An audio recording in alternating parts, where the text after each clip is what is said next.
এবারে আমি কিছু বলার জন্য আমন্ত্রণ জানাচ্ছি ফারহানা চৌধুরী বেবি, দেশ বরেণ্য নৃত্যশিল্পী ও নৃত্য পরিচালক। বিসমিল্লাহির রহমানির রহিম। মঞ্চে উপবিষ্ট আছেন বিচারপতি কাজী ওয়ালিউল ইসলাম, বাংলাদেশ সুপ্রিম কোর্ট। আছেন আমাদের বাংলাদেশের বর্তমানে গুরু, সবার গুরু, আমাদের বাংলাদেশ নৃত্যশিল্পী সংস্থার উপদেষ্টা আমানুল হক চাচা।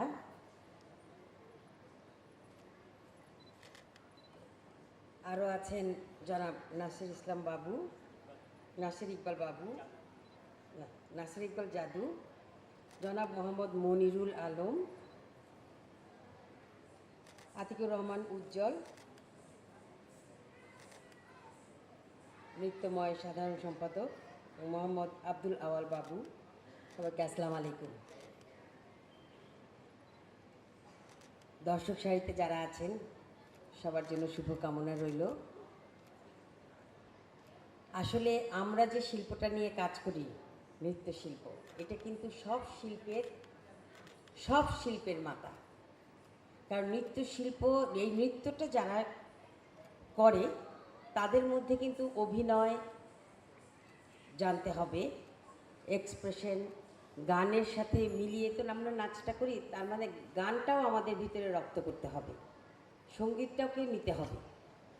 সুতরাং সব কিছু মিলিয়ে কিন্তু আমাদের এই শিল্প, এই শিল্পটা কিন্তু প্রথম থেকে অনেক ব্যয়বহুল, এটা সবাই আপনারা জানেন এবং আমরা ভুক্তভোগী। এত সুন্দর একটি শিল্প, কিন্তু এটাকে চালিয়ে নিতে গেলে এটা এত মানে কি বলবো, এত ব্যয়বহুল যে আমরা কিন্তু, আপনারা দেখবেন আমাদের এই নাচের মধ্যে কিন্তু অনেকগুলো ভাগ আছে। আমরা একটা ড্রেস পরে কিন্তু সবগুলো করতে পারি না, বিভিন্ন ড্রেসের সাথে কিন্তু বিভিন্ন সাজগোজ করে আমাদেরকে এটা স্টেজে প্রতিফলন করাতে হয়, বিকশিত করতে হয়। কারণ আমরা তো এটা ভাষাতে তো আর বলতে পারি না, এটা আমাদেরকে এক্সপ্রেশন, আমাদের মুদ্রা, আমাদের তাল লয়, এগুলো দ্বারাই কিন্তু আমরা বুঝিয়ে থাকি। গানটা যেমন একজন শিল্পী একটা শাড়ি পরে অনেকগুলো গান একসাথে করে যেতে পারে, 1 ঘন্টা 2 ঘন্টা চালিয়ে যেতে পারে, কিন্তু নাচটা সেটা দ্বারা সম্ভব হয় না। সেই কারণে অনেক ক্ষেত্রে আমরা অনেক কিছুতে বাধাগ্রস্ত হয়ে আসছি এবং এখনও এটা হয়ে যাচ্ছে। কেননা এটার পেছনে যে অর্থ ব্যয় করার মতন, এটা সবসময় সবসময় এটার জন্যই আমরা কিন্তু পিছিয়ে থাকি। তবে এই নৃত্যময় একাডেমির যারা পৃষ্ঠপোষক আছেন, যারা এগিয়ে এসছেন এই নাচটাকে আপনারা যারা সামনের দিকে আগানোর জন্য, এই যে কম্পিটিশনটা, এই প্রতিযোগিতাটা শুরু করলেন, এটা যেন থেমে না থাকে। কারণ আপনারা যদি হাত না বাড়িয়ে দেন তাহলে এই শিল্পটা আগামী দিনে যাবে কিভাবে, এগোবে কিভাবে? তো সমাজে যারা আছেন তাদের কাছে আমাদের এই নৃত্যশিল্পীদের একটি চাওয়া থাকবে, আপনারা এই শিল্পটাকে থামিয়ে দিবেন না, এটাকে যত অগ্রসর করা যায় সেদিকে আপনারা একটু দৃষ্টি দিবেন।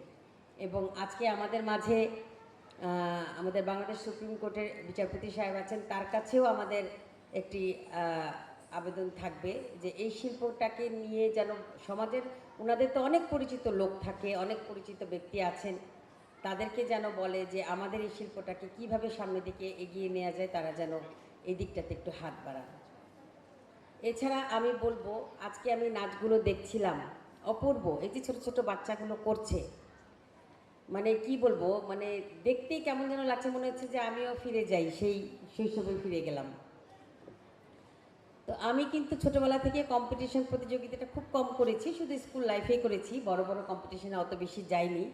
তবে তোমাদেরকে একটি কথা বলবো এবং অভিভাবকের উদ্দেশ্যে বলবো, প্রতিযোগিতা করলে যারা ফার্স্ট সেকেন্ড থার্ড হয় আর যারা না আসে না, তারা কিন্তু কোনো মন খারাপ বা কোনো পিছিয়ে যাওয়ার কিছু নেই। অনেক সময় দেখা যায় যে অনেক ক্ষেত্রে যারা প্রথম হয়েছে, যারা চ্যাম্পিয়ন হয়েছে, তারা কিন্তু এই জিনিসটাকে ধরে রাখতে পারে না, কারণ এটা কিন্তু খুব চর্চার বিষয় এবং এটাকে ধরে রাখতে গেলে কিন্তু খুব কি বলবো, সাহসিকতার পরিচয় দিতে হয়। এটা কিন্তু সবাই পারে না, কারণ আমাদের এই শিল্পটা কিন্তু চর্চা করতে গেলে এটা চর্চার বিষয়, আর কিছু না। এটা আমি কয়েকদিন শিখলাম, ইউটিউব দেখে শিখলাম, সেরকম কিন্তু কিছু না। কারণ একটা শিল্পী হওয়াটা কিন্তু চারটেখানিক কথা না, অনেক সাধনার বিষয়। তো অভিভাবকদেরকে বলবো যে যারা এবার পুরস্কার পাওনি তারা মন খারাপ করবে না, দেখবে তোমাদের জন্য সামনে অনেক বড় কিছু অপেক্ষা করছে, এখানে কিন্তু শেষ না। এটাকেই তোমাদেরকে দেখবে সামনের দিকে আরও এগিয়ে নিয়ে যাওয়ার জন্য দিনগুলো রয়ে গেছে। তো সুতরাং আপনারা অভিভাবকদের অনেক কষ্ট করেন, আমরা জানি, আমরা দেখি, এবং আপনারা এইভাবে আপনাদেরকে বাচ্চাদেরকে শেখাবেন, আপনারা তাদেরকে উৎসাহিত করবেন। এবং এখানে উজ্জ্বল আছে, যেভাবে প্রতিটা সময় আমি দেখেছি আতিকুর রহমান উজ্জ্বল মানে বসে থাকে না, খুবই পরিশ্রমী একটি ছেলে, এত বড় বড় আয়োজনগুলো করে থাকে দেখার মতো। আমরা বাংলাদেশ নৃত্যশিল্পী সংস্থা থেকে প্রতি বছর করি, কিন্তু আতিকুর রহমান উজ্জ্বলকে দেখি প্রায় সময় সে প্রতিযোগিতা নিয়ে থাকে, এবং এমন এমন জায়গা থেকে সব নৃত্যশিল্পীদেরকে নিয়ে আসে যে অনেক সময় মানে আমরাও হিমশিম খেয়ে যাই, ও এতগুলো জানলো কীভাবে। তো তোমাকে সেই কারণে আমি আমার অন্তর থেকে অনেক ধন্যবাদ জানাই। এইভাবে তুমি সবাইকে সামনের দিকে মানে এই শিল্পটাকে সামনে নেওয়ার জন্য আরও বেশি, মানে তুমি যদি বলো যে হ্যাঁ আমরা সবার হাত তোমার দিকে আসবে, সবাই আমরা হাত বাড়ানোর জন্য প্রস্তুত, আমরা সবাই তোমার সাথে আছি, আমরা সাহায্য করবো অবশ্যই।